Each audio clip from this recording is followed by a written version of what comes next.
maaf ya, Lovenox. Obat apa itu? Obat yang dipakai untuk mengencerkan darah. Biasanya diberikan pada penderita penyakit jantung, stroke, dan gangguan bekuan darah. Lovenox. Di situ tertuliskan kata apa? Porsin origin. Ada yang tahu porsin? Ada yang tahu? Nggak ada yang tahu. Berarti kalau dokter ngeresepin obat apa aja ditelan semuanya nih? Masya Allah. Porsin itu isinya Pak, babi Pak.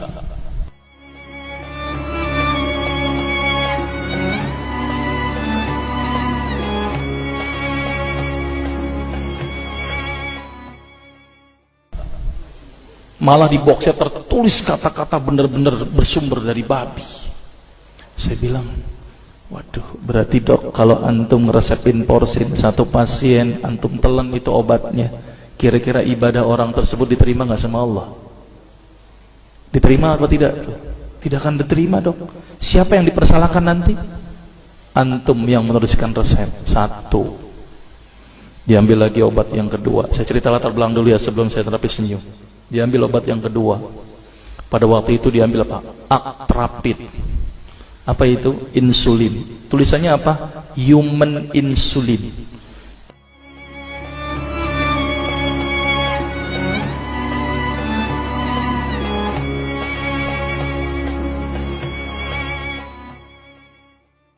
Jadi diambil dari manusia yang telah meninggal, diambil pankreasnya, insulinnya, yang menderita penyakit kanker pankreas, dibuatlah obat.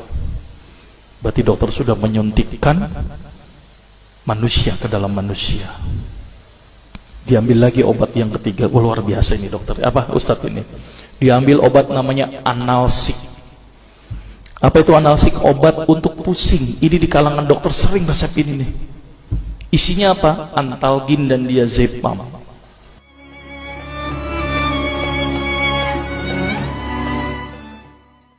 Diazepam, makanya kalau orang minum obat ini pasti ketagihan, saya yakin.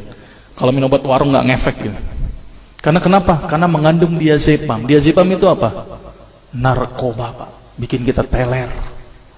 Maka itu cara nyari uang paling gampang, kasih aja resepin analsik, pasti balik lagi dia. Karena kenapa? Narkobanya bikin kecanduan. Dia mengandung diazepam.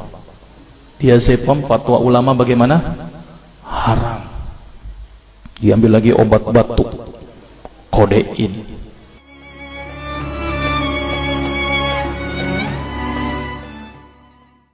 Maka itu kita minum obat batuk langsung hilang batuknya karena kodein. Kodein ini ternyata derivat dari narkoba. Berarti dokter sudah ngeresepin narkoba. Diambil semua obat sirup di depan saya, lihat semuanya. Ada nggak yang tidak mengandung alkohol? Semuanya mengandung alkohol.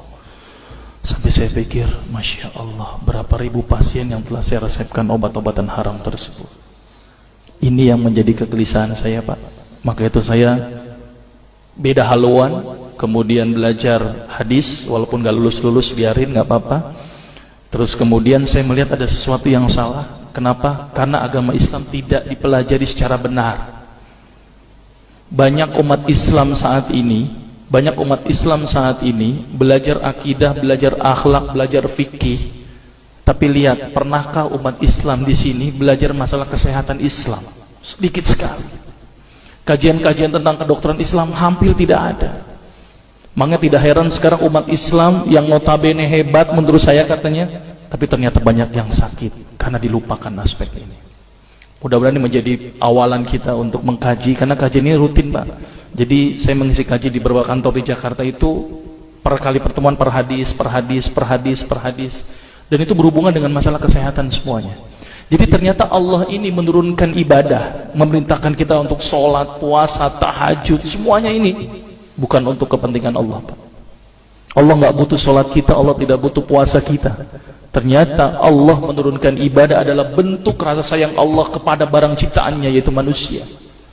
Seperti halnya orang menciptakan motor, mobil, maka di maintenance itu dengan adanya servis. Maka Allah juga memaintenance barang ciptaannya, yaitu manusia, dengan servis. Servis yang dilakukan adalah dengan ibadah. Jadi kalau seandainya kita tidak melakukan ibadah, sama aja tidak mau servis diri kita sendiri. Saya akan terangkan ternyata semua amalan yang dicontohkan Rasul itu bermanfaat dari sisi kesehatan. Saya akan mulai nanti dengan terapi senyum ya.